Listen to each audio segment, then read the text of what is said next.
আসসালামু আলাইকুম বন্ধুরা। আপনারা অনেকেই ফিশ ফ্রাই, ফিশ গ্রিল খেয়েছেন, কিন্তু আজ আমি আপনাদের জন্য ইউনিক একটা রেসিপি শেয়ার করব। চলুন রেসিপিটির সঙ্গেই থাকুন। প্রথমে আমি রূপচাঁদা মাছকে ধুয়ে পরিষ্কার করে একটি নাইফের সাহায্যে বাঁকা বাঁকা করে কেচে নিব। সবগুলো মাছ কেচে নেওয়া হয়ে গেছে। এবারে আমি একটা টিস্যু পেপার দিয়ে মাছের গায়ে যে পানিটা আছে সেই পানিটাকে মুছে নেব। এবার একটা মিক্সিং ডিশ নিয়ে নেব।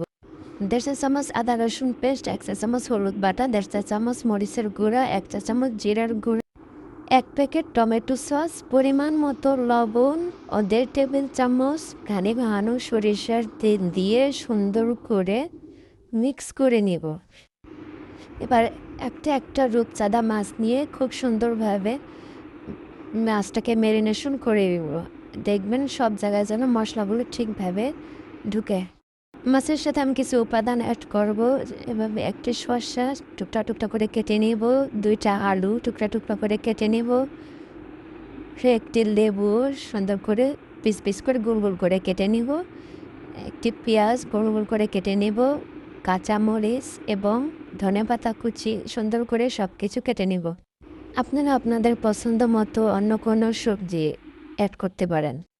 আমাদের সব উপকরণগুলো কেটে নেওয়া হয়ে গেছে। এবার আমরা একটা বেকিং ট্রে নিব এবং তাতে ঘানি মাখানো সরিষার তেল দিয়ে সুন্দরভাবে নেড়ে চেড়ে বিরাজ করে নিব। ট্রের উপরে মাছগুলো একটা একটা করে বিছিয়ে দিব এবং এর উপরে আমরা একটা একটা করে আমাদের কেটে রাখা সবজিগুলো অ্যাড করব। উপর থেকে ধনিয়া পাতা অ্যাড করব এবং মাছ ম্যারিনেশনের যে মশলাটা আছে সেই মশলাটা আমরা উপর থেকে সুন্দর করে সব কিছুর গায়ে ব্রাশ দিয়ে লাগিয়ে দিব। উপরে কিছু সাদা তেল ছড়িয়ে দেবো। দেখতে এখন কতটা লোভনীয় লাগছে। অন্যদিকে চুলায় আমি বড় একটি পাত্র গরম করে রেখেছি। এতে বেকিং ট্রেটা দিয়ে দেব এবং ঢেকে আমি 30 মিনিটের মতো বেক করব। ফিরে আসলাম 30 মিনিট পর। দেখুন আমাদের লোভনীয় বেকড রূপচাঁদা পরিপূর্ণ রেডি। ভিডিওটি ভালো লাগলে অবশ্যই লাইক এবং সাবস্ক্রাইব করবেন এবং কমেন্টে জানাবেন আরও কী কী রেসিপি দেখতে চান। ভালো থাকবেন, সুস্থ থাকবেন। আসসালামু আলাইকুম।